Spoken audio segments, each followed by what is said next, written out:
Hi, everyone. Hey, everybody. Hello, everyone. How are you doing? Oh, my goodness. Hey, everybody. How's it going? Thank you for joining. I figured I would take some time to address all of you, answer any and all questions that you may have after this just incredibly violent and traumatizing week for so many people. Hey, everybody. Oh, it's so great to see folks hopping on. Hey, everyone. I just wanted to hop on and I want to talk to each and every one of you about what happened this past week, answer your questions about what happened then, answer your questions about what's happening right now, answer your questions about what you may have, any questions that you may have about the future, the coming days, weeks, months, frankly, years ahead of us. I'll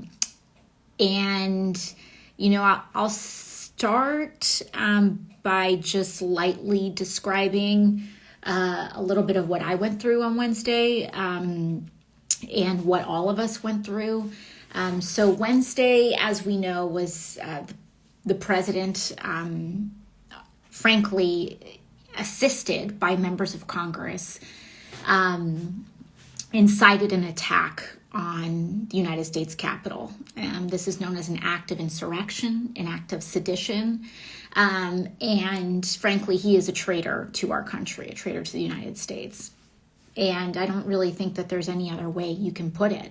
There is no other way to really there's no other way to put it. You attack our democracy, you undermine the elections of one of the most revered democracies in the world, one of the oldest democracies in the world. And you've attacked our elections. You vote to undermine them. You amplify a lie to undermine faith in our systems and our democracy, and knowingly amplify a lie. And if you are Senator Ted Cruz or if you're Senator Josh Hawley, and frankly, if you're many members of Congress, you cast that vote not out of genuine belief, but you cast it out of political ambition. And that is what they did. They incited an attack on the Capitol. And many members of Congress were almost murdered. Many congressional staffers were almost killed. Many children of members of Congress were there. Children. Some of them were adult children. You have folks like Congressman Jamie Raskin, who tragically, Congressman Raskin, Jamie, is a very close, very, very deep and close friend of mine. And he tragically, and his family tragically lost their son a couple, just days before this attack. And his daughters were with him in the Capitol days after that trauma. And they nearly lost their lives too. As for myself, I had a pretty traumatizing event happen to me. And I do not know if I can even disclose the full details of that event due to security concerns. But I can tell you that I had a very close encounter where I thought I was going to die. And you have all of those thoughts where, at the end of your life, and all of these thoughts come rushing to you. And that's what happened to a lot of us on Wednesday. And I thought I did not know if I was going to make it to the end of that day alive. and not just in a general sense, but also in a very, very specific sense. And, I think it's an opportunity for a lot of us to talk about trauma as well. One thing that I can say is that in the aftermath of this, there have been a lot of counselors and there have been physicians in the house talking about the importance of, some of the rapid response that happens, and that what we can do in our minds and our brains after you are exposed to a traumatic event. And I think what's really important is that, because whenever any person has an encounter where they think they're going to die and they go through that process, that is a traumatizing event. And things don't have to get that far for something to be traumatizing. I once really excellently heard trauma. And I'm so sorry to whoever is the author of this thought, because I don't remember who said this, but I once heard trauma described as too much, too fast, too soon. And so when psychologically a development happens that is way too much, way too jarring for an individual, if it happens, or if something happens that happens way too fast, or if it happens way too soon, that could be a traumatizing event for a person. And I think what's really important is that, there are degrees of it, but for a lot of people, whether you are a service member who served in our armed forces abroad, whether you are a person that maybe experienced domestic violence, any traumatizing event at all Wednesday's events could have been very triggering for you too. And you don't have to have been there. You could have just seen it on TV. You could have just heard about it. But if you at all feel unsettled in a deep way, that your intuition is kind of telling you, something's not right, go check in with somebody. There's no problem with that. There's no shame in that. It's healthcare. Mental health care is healthcare, which is why we fight for mental health care to be included in healthcare provisions and bills like Medicare for All. Anyways, all of that is an aside. I want to cut straight to the chase. Wednesday was an extremely traumatizing event. And it is not an exaggeration to say that many, many members of the House were nearly assassinated. It's just not an exaggeration to say that at all. We were very lucky that things happened within certain minutes that allowed members to escape the House floor unharmed. But many of us nearly and narrowly escaped death. And it's also extremely traumatizing. And what was also traumatizing was how unsettling that day was, because there was a sense that something was wrong. And obviously with the violence, but there was a sense that something was wrong from the inside. As we saw, there were members of Capitol Police who were quite heroic. We have many officers, and there were also Black and brown officers that were confronting white supremacists and putting themselves not just to protect members, but they put themselves in harm's way on the front line, facing the racist violence of white supremacists ordered by Donald Trump to attack the Capitol. And so there were those acts of heroism. But next to that, there was also acts of betrayal. And to run in the Capitol, in our nation's capital, and not know if an officer is there to help you or to harm you is also quite traumatizing. I know I myself, there was a member, or rather there's a secure extraction point, and a secure room that you may have heard a lot of people, members give interviews from. They say, I'm in a secure location, I'm in a secure location. Republican members of Congress didn't wear masks. They refused to wear masks in that enclosed secure location. And now we are on, just in the last 24 to 48 hours, our third Democratic member of Congress who just tested positive for COVID because they were sheltering in that place. I myself did not even feel safe going to that extraction point because there were QAnon and white supremacist sympathizers and frankly white supremacist members of Congress in that extraction point who I know and who I had felt would disclose my location and allow me to who would create opportunities to allow me to be hurt, kidnapped, etc. And so I didn't even feel safe around other members of Congress. And to be kind of fending for yourself in that way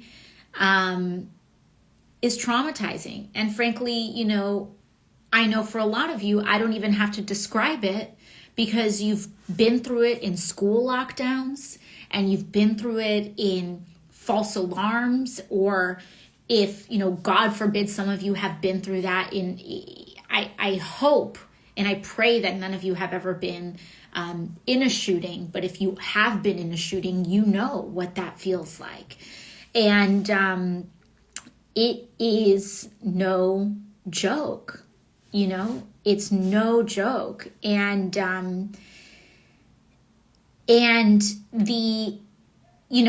that's what happened Wednesday.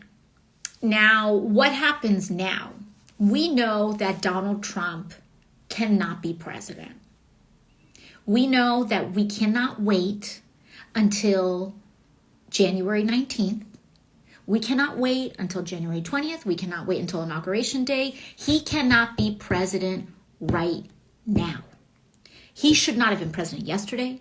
He should not have been president the night of the attack.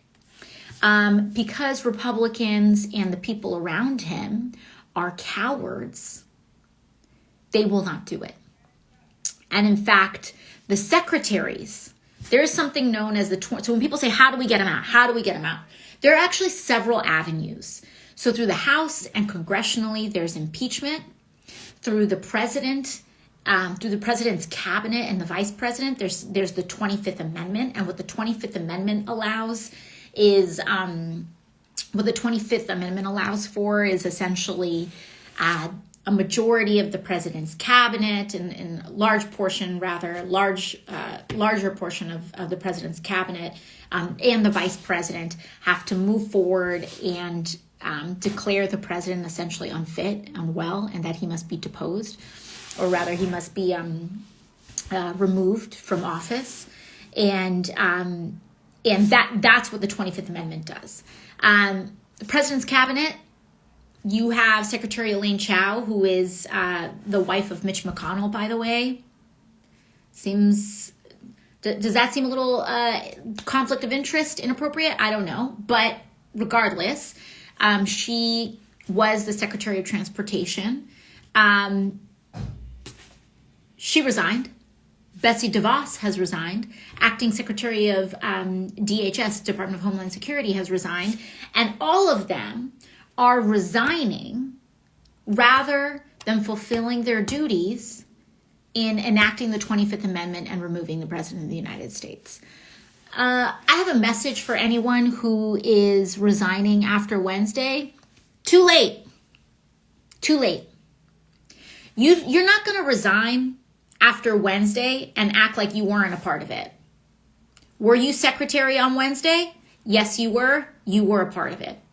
Were you secretary every single step leading up to Wednesday? Yes, then you were a part of it. You don't get to allow for an attack that kills 5 people.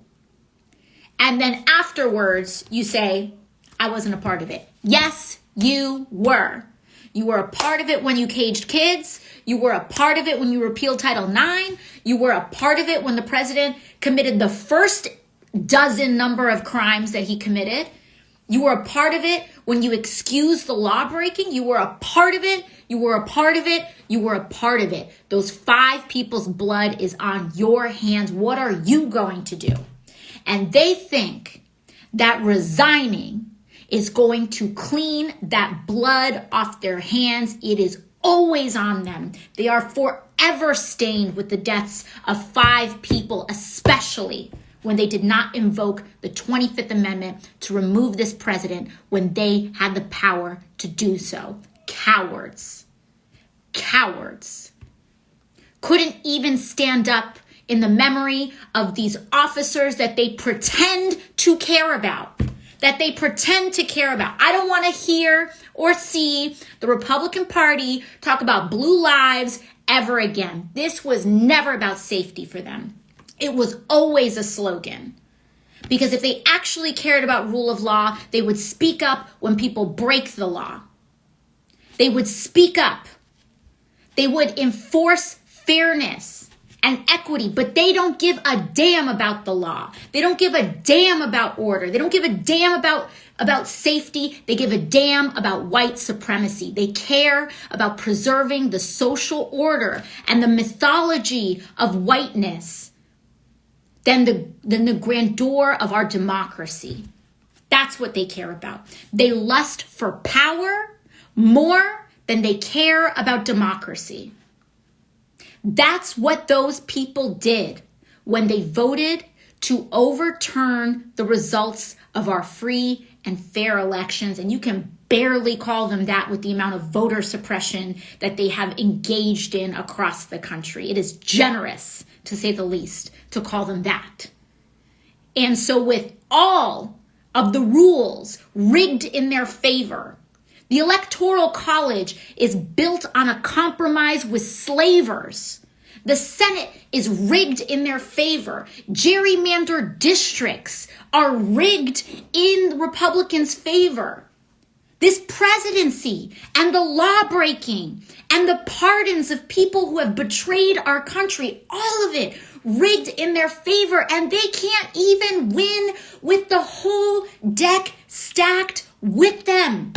They can't even win with the deck stacked in their favor. And so what they are willing to do is set a match and light our entire democracy on fire so that they can uphold the social order of white supremacy. That's what this is about. Straight up.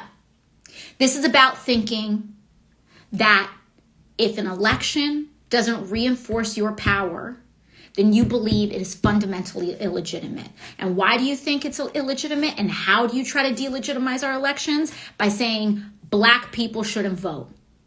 By saying Latino people shouldn't be full U.S. citizens. By trying to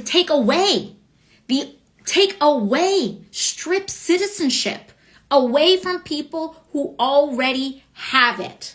We're not even getting to the denial of citizenship, a full civic personhood that this party engages in. We're talking about them trying to strip the citizenship away from anybody who isn't them.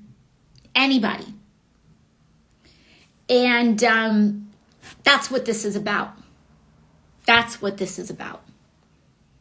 And that's what I mean when I say that their lust for power has driven them away from loyalty to democracy. To democracy. So it's not just Trump that has to go. It's not just Trump that has to go. Because let me tell you something. When these rioters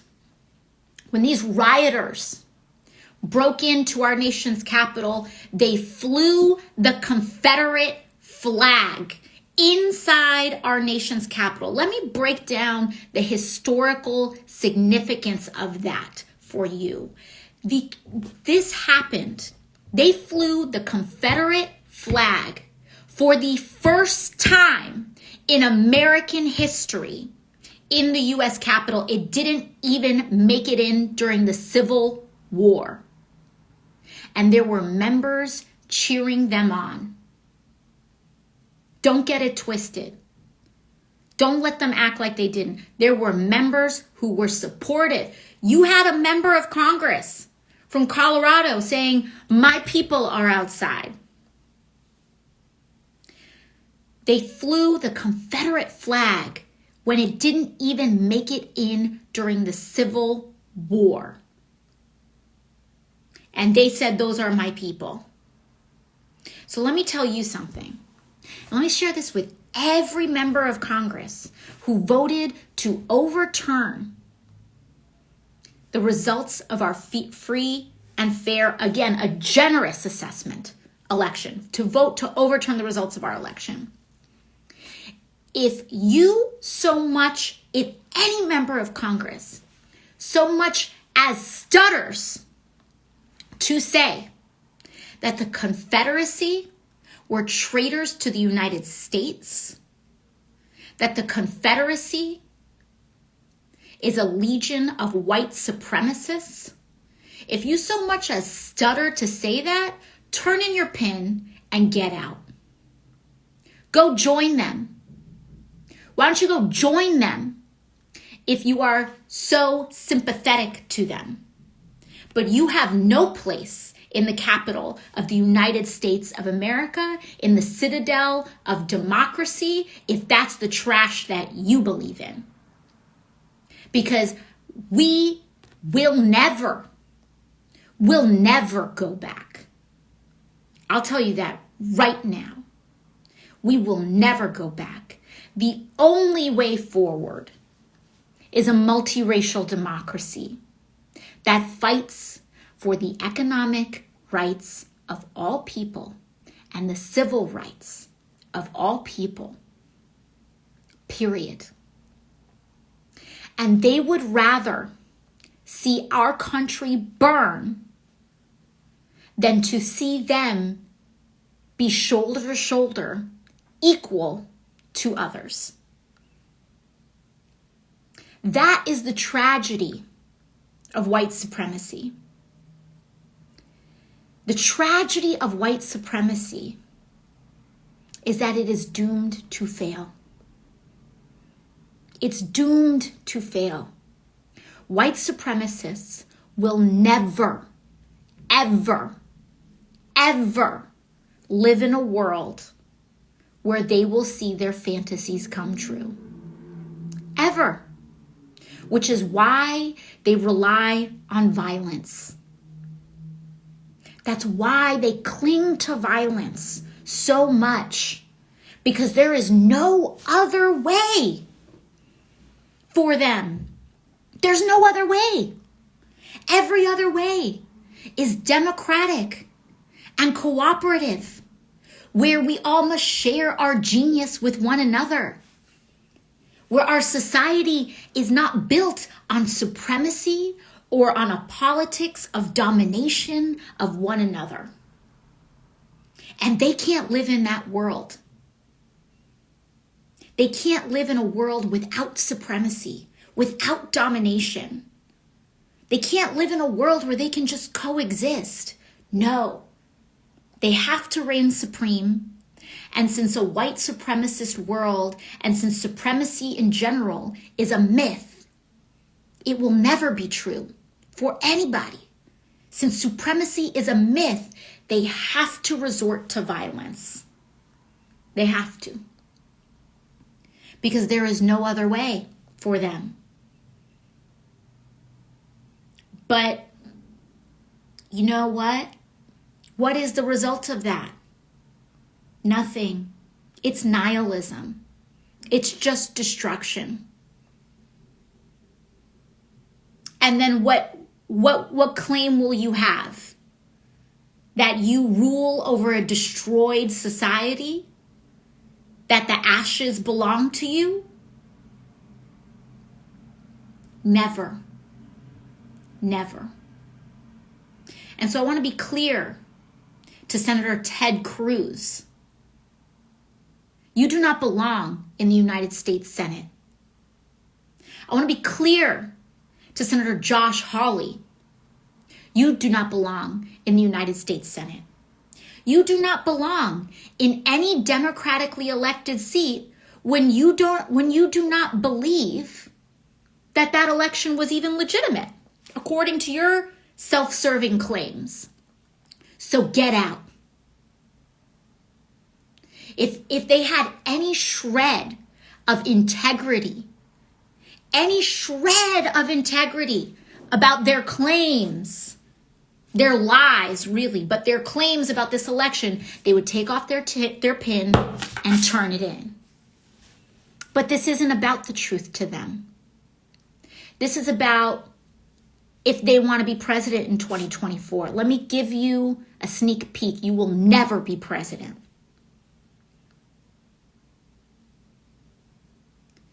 You will never command the respect of this country. Ever. Ever. And you should resign. So should every member of Congress that voted to overturn the results of our election. Because they would rather cling to power than respect our democracy. That is putting the short term above the long term. And so many of our problems, so many of our global problems, our societal problems are all the way down, comes down to that. It comes down to that. It comes down to putting the short-term gain and prioritizing small short-term gains and allowing them and just grabbing at them at the expense of long-term structural losses, right? That's everything. Where we prioritize this quarter's profits over long-term economic well-being for all people, right? That's why they're paying people less than a living wage. Sure, it may boost up your Q1 profits, but what happens down the road when no one can afford your goods? Same thing with climate change, right?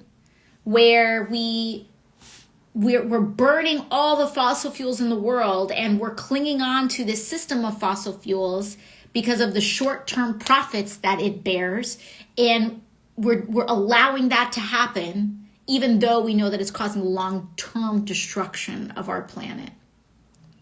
Media, same thing. The short-term conflict-driven news cycles that get elevated every day that don't mean, frankly, shit. Sorry, I try not to curse on this thing, but I'm upset, as you can tell. And they bring up and froth up all of this short-term nonsense in our headlines, and they lose the long-term story every time, right? And then with our democracy, where you have members of Congress that are more interested in being, I don't know, a meme and driving a short-term news cycle and making policy decisions. And listen, I'm telling you this, I know as someone who wields social media, I understand that people may wield this critique about me, but I will tell you that when it comes to using social media, there's a very fine line between a member using it and social media using the member. And they are allowing themselves to be used, to be consumed, and to be radicalized, and to radicalize back. And they're making policy decisions based on that, instead of wielding it to speak to their constituents and make their case. Now, I know a lot of people may not understand that distinction, and so they're going to run off in all of these accusations, but I'm telling you how it is. And so what they're doing is that they're playing to cameras, and they don't care about actually being a damn legislator to serve the people of the United States of America. They don't care. If they cared, they would have certified our democratic elections. If they cared, they wouldn't have amplified the lie. If they cared, they would have protected their colleagues instead of tweeting out their locations for the mob to find them. If they cared, they would have done and acted with integrity, but they didn't. They don't care. They care about themselves. They care about their elections. They care about their next gig. They care about their money, their power, their fame. And this is how democracy can burn. It is fragile. We must cherish it. And they didn't. And they don't. So they need to leave.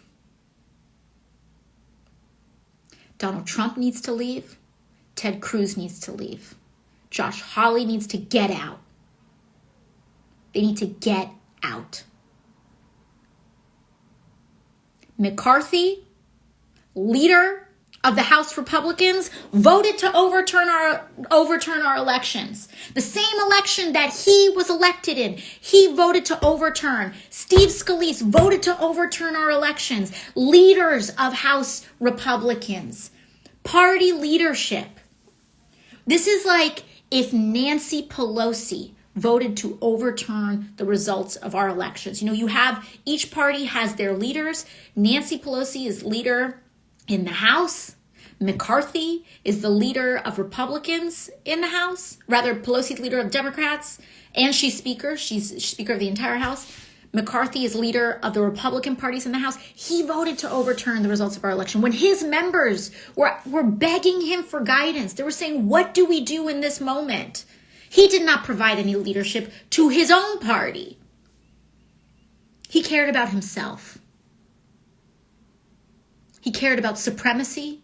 He cared about power and dominance over democracy. He needs to go. Scalise needs to go, along with anybody who sided with these Confederate traitors. A reminder that the Confederacy was not part of the United States, was never part of the United States, will never be a part of the United States. They are traitors to democracy. They are enemies of a multiracial democracy, and they will never have glory in our history, in our present, or in our future. Period.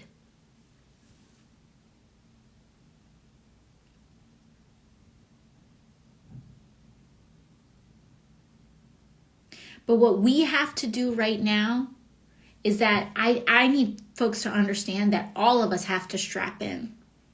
Because the amount of people that have been radicalized in this country is very, very large. And it is deep.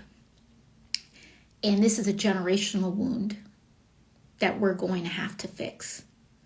Because Ted Cruz can hang it up and leave. Josh Hawley can hang it up and leave. McCarthy can hang it up and leave. But they egged this on every step of the way because they thought it would win them a freaking election. And now we have to clean up the mess of a radicalized, and Mark Zuckerberg too, creating recommendation engines, just funneling millions of people into white supremacist groups and organizations. He recommended it. He built the platform for it. He accelerated this. Many people are responsible for it.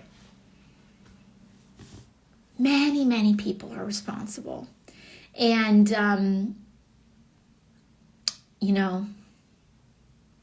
we're going to have a lot of work to do because they created this mess. They created this violence for short-term gain, knowing the long-term loss, knowing the long-term cost.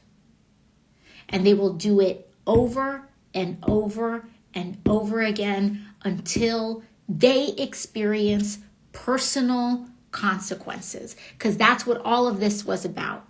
Every step of the way, they gave up long-term cost to all of us, a long-term cost for all of us, for personal gain, personal gain, personal gain. And as long as they have a shred of personal gain to get in making the same decisions, they will continue to make them. That's why they gotta go. And that's why they need to experience consequences. Not because it's punishment, not because it's I'm getting back at you, but because consequences are the only way they will stop contributing to violence. It's the only way they will stop contributing to undermining our democracy. So they need to go. They need to get out. Mi familia en Texas, my family in Texas, get ready. Because if Ted Cruz doesn't resign, and if the Senate doesn't expel him, we got to take him out the old-fashioned way, and that means we need to organize and vote him out in an election. That's what we're just going to have to do. If he's not going to resign, if the Senate won't expel him, we have to support a challenger to him in an election. That's what it is. Josh Hawley, Missouri, he took that seat from a Democrat. Democrat can take it right back. Democrat can take that seat right back if he will not resign. He should be ashamed. But of course they're not ashamed. Of course they're not ashamed. He fist pumped insurrectionists that killed 5 people, 4 people, and potentially a 5th. We don't know. We don't know the full story. So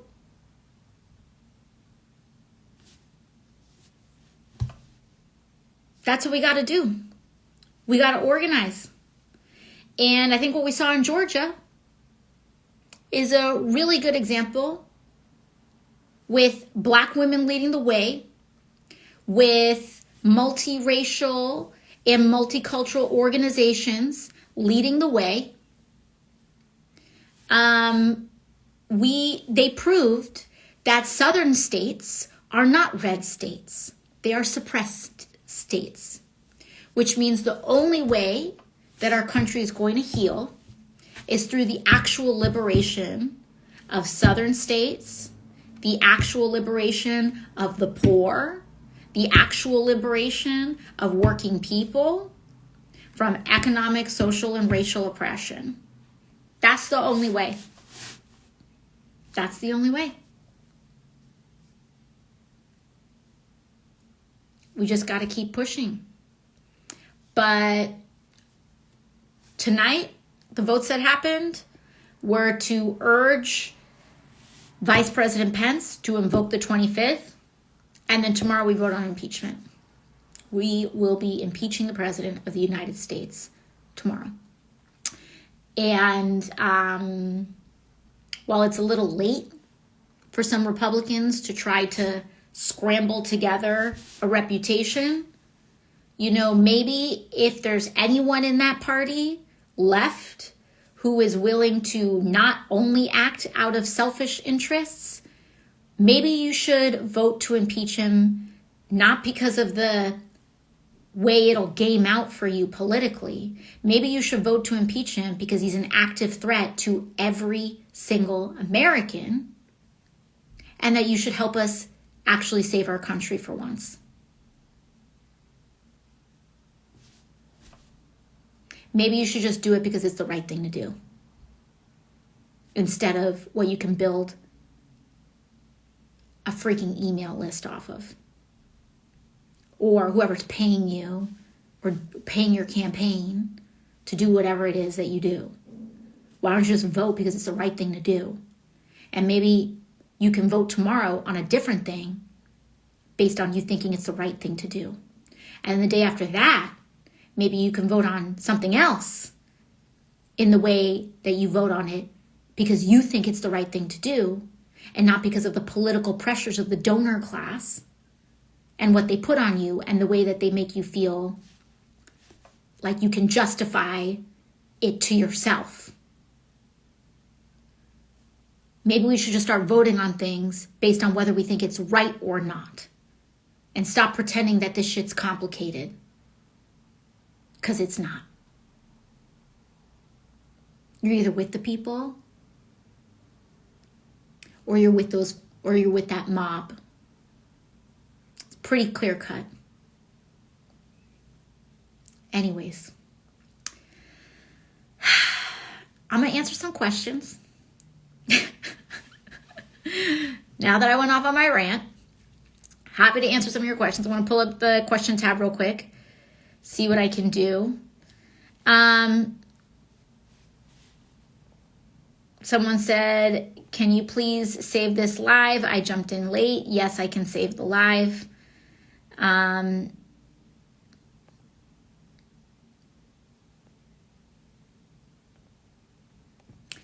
What does it mean to impeach Trump for a second time? Well, what it means is that the House has found him or will be finding him guilty of another crime, a second crime. This crime, the article of impeachment that will be filed, will be insurrection against the United States. President ordered an attack on this country. If another head of state went into that lawn and did what he did, I think it would be considered pretty widely by many people as a very violent and provocative attack. And there would be a response. And there should be a response to this violent and provocative attack. So the thing is so what happens when impeachment gets voted for? So impeachment managers have been announced, and impeachment managers are several members of the House. I don't have the full list in front of me, but Jamie Raskin is an impeachment manager.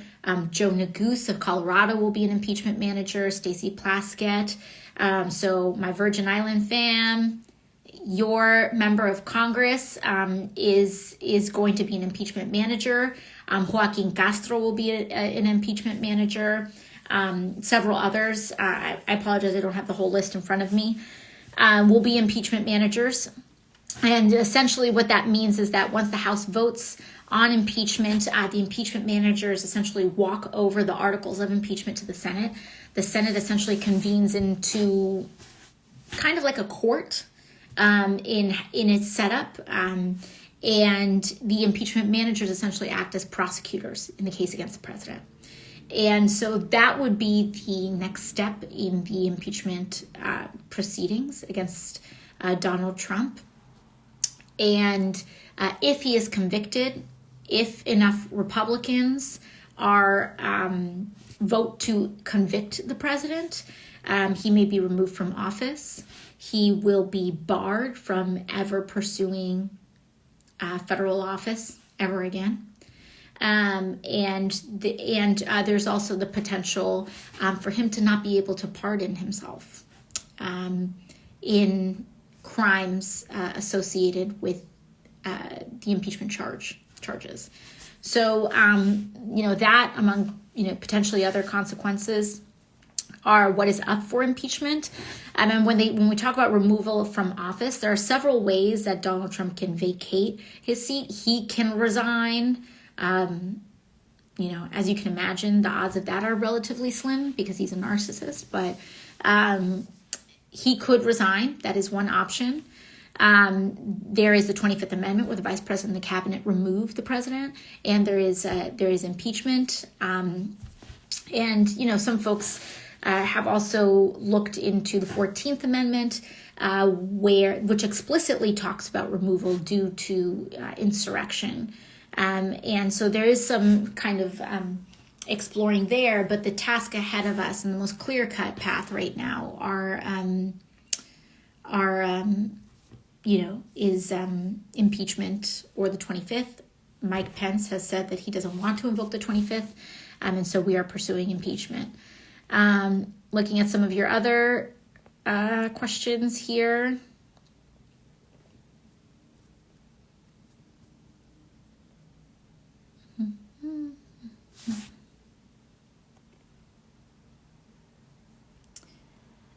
Would we know the verdict tomorrow? So the verdict won't happen immediately tomorrow. Tomorrow, we will know the consequences of the House vote. So we will know if Donald Trump will be impeached tomorrow. So let me back up. There's two parts of actual removal of the president. There's impeachment and then there's conviction. And so we will find out if the House will impeach Donald Trump tomorrow. Spoiler, it's probably going to happen. We have the votes. But we will officially find out tomorrow if the House has a successful vote on impeachment. So we find out the president will be impeached tomorrow. But now on his conviction and whether he is convicted and whether he is removed, that is then up to the Senate. And so it's just like a trial, right? So we find out if he's being impeached, almost like when you have indictments or charges, etc. That's what's happening in the House. The House then walks over those articles, and then the trial begins. The trial happens in the Senate. And then we find out if the Senate convicts. And so that will happen at a later date. We don't have a specific day or date because there's still some things happening in the Senate. So we'll learn more on that process as time goes on. But that is what will happen there.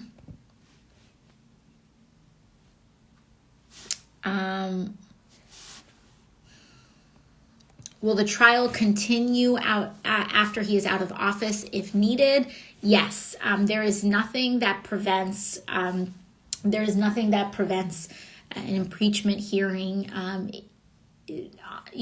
Against Donald Trump, even if the trial kind of bleeds into or after he leaves office.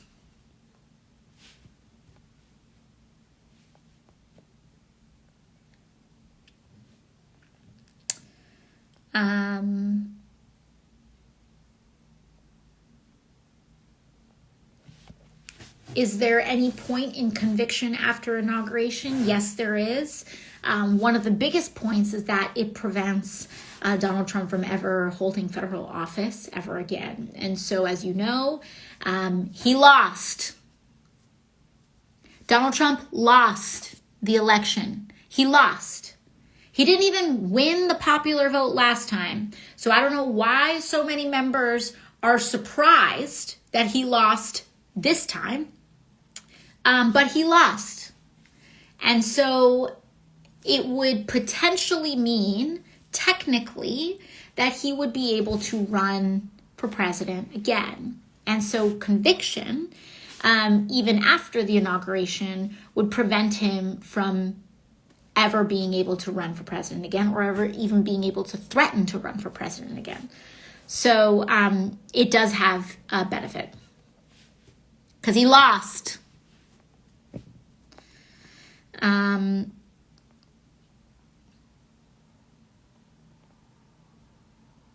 Let's see, just looking at some of the other questions you guys have here.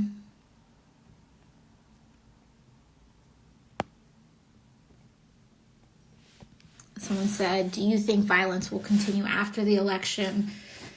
It is my prayer that it doesn't. And I hope that it does not. But that being said, we saw this violence before the election. What we saw in Kenosha with the killing of protesters, what we saw in just mass shooting after shooting after shooting. They're often done by radicalized white supremacists. And that is a problem that doesn't go away. You can't vote that problem away. And that really, at the end of the day, is just the ultimate severity of the issue that we have at hand. The people who are dangerous today will continue to be dangerous the day after the election. And it's going to take a lot of work to, heal.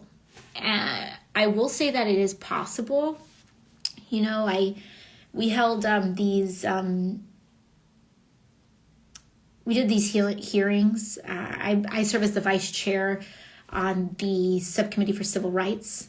on oversight. And we did a lot of hearings about white supremacy and white supremacist groups last year, how they try to infiltrate law enforcement. You know, there were people who testified that a lot of these white supremacist organizations, he testified about his experience, and he was a person who was a neo-Nazi, and through a transformative experience that he had in his life, he de-radicalized. He was able to extract himself from that, and now he has dedicated his life to trying to de-radicalize others and educate people about what he saw and what he experienced in his time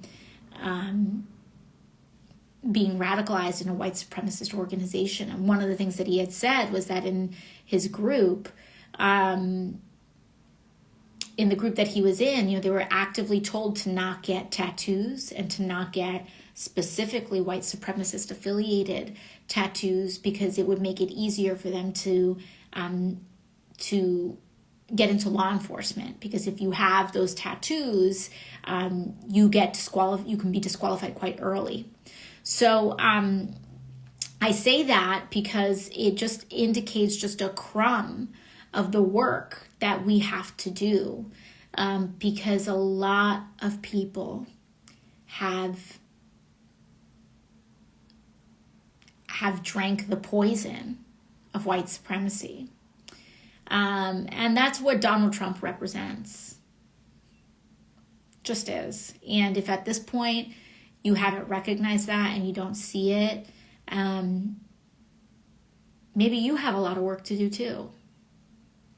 Maybe we have a lot of work to do.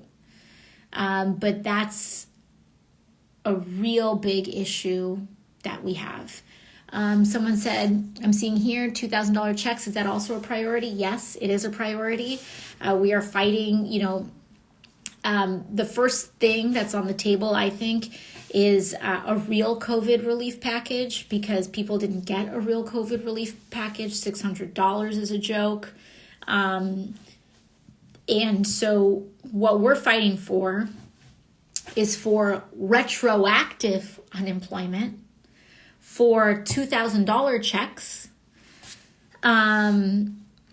for expanded state and local funding, so schools can actually be funded to do the retrofits that they need to be healthy. We can fund mass testing and tracing, all of it.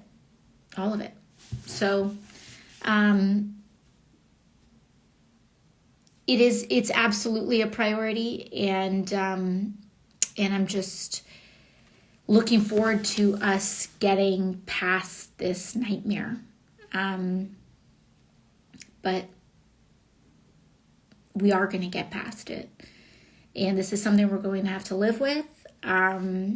Student loans, yes, absolutely. That's going to be a huge priority. Climate change, huge priority. Let's see. Any discussion in Congress about federal truth and reconciliation or media literacy initiatives to help with healing?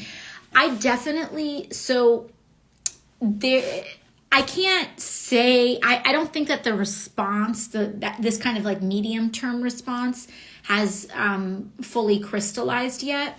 But what I can say is that there's absolutely a commission that's being discussed, but it seems to be more investigatory in style rather than truth and reconciliation. And so I think that's an interesting concept for us to explore.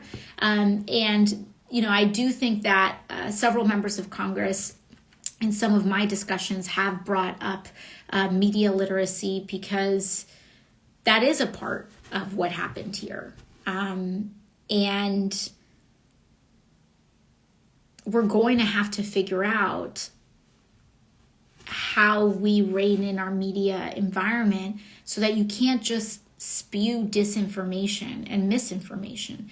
It's one thing to have differing opinions, but it's another thing entirely to just say things that are false.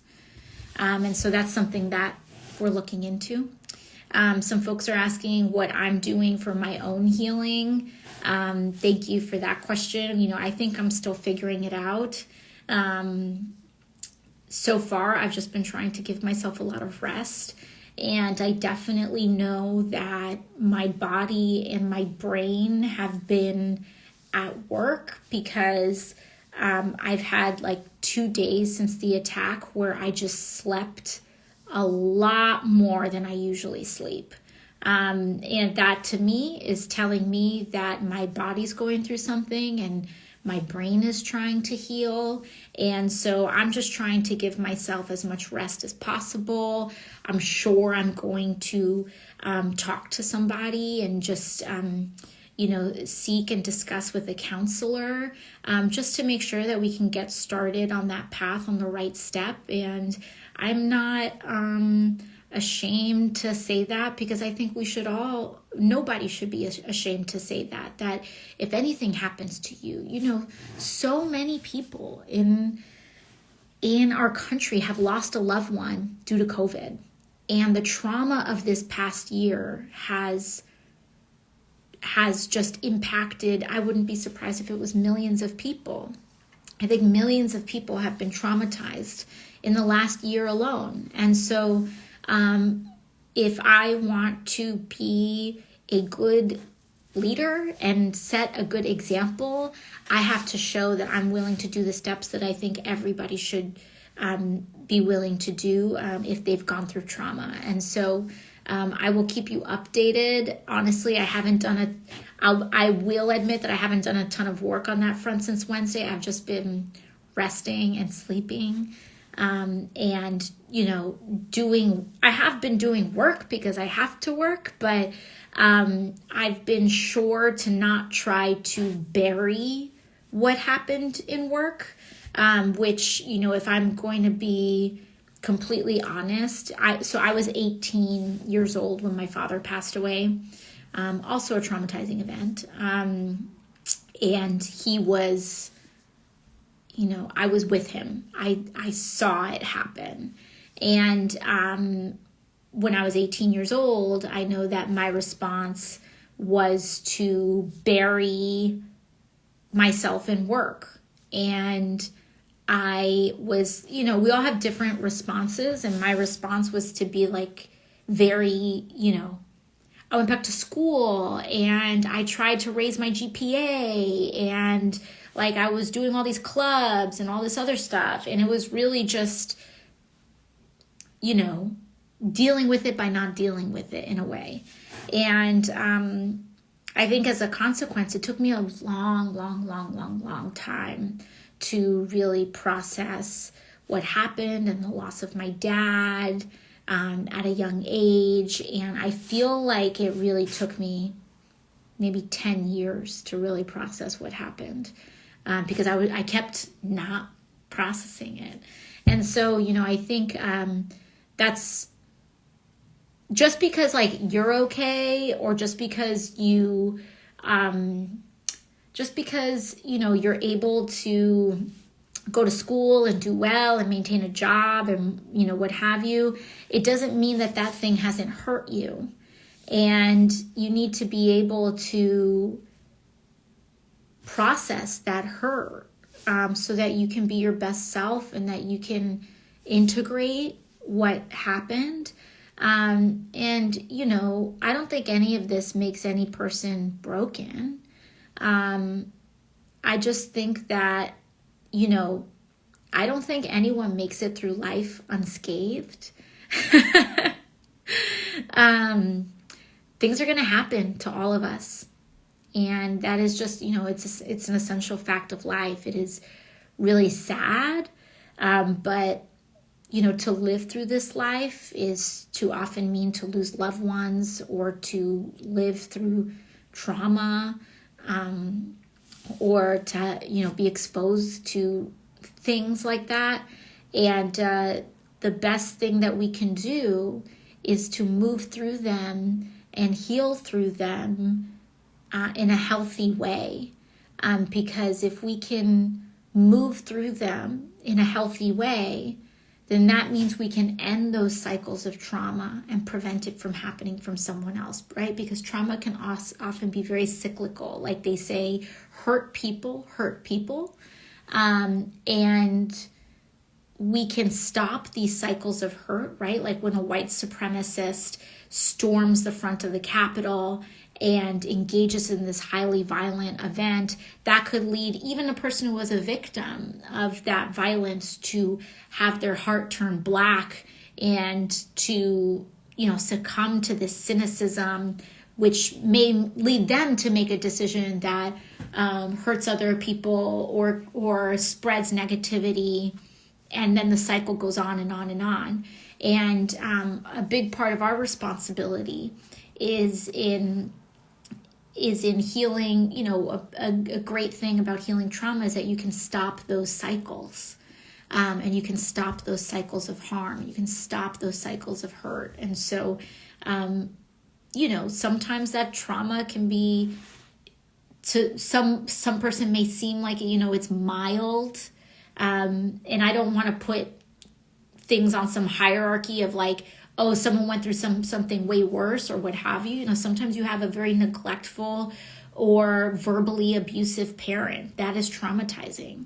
And so when we heal through that, whether it's that or whether it's something as traumatizing as, living through Wednesday's attack, I